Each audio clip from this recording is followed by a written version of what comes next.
САД, Хрватска, Велика Британија, Унгарија се редат земјите со кого Македонија потпиша стратешки договори. Договори кои не значат откажување од сонот еден ден да станеме членка на Европската Унија, но се добра алтернатива во време кога работите тапкаат во место.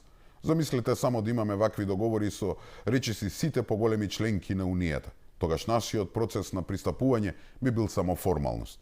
Во услови кога евроинтегративните процеси на државата се соочуваат со застој и блокади, Македонија гледаме успева да најде начин како да остане во процесот на интегрирање со западниот свет.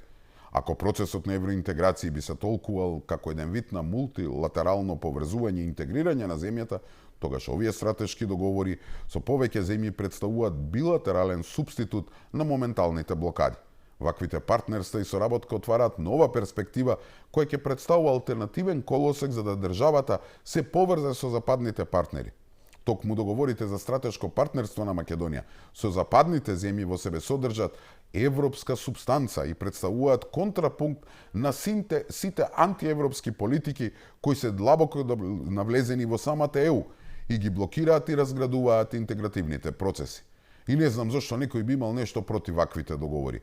Затоа што во спротивно, државата треба да остане заглавена во блокадите на Европската Унија и при тоа да нема никаква соработка и партнерство.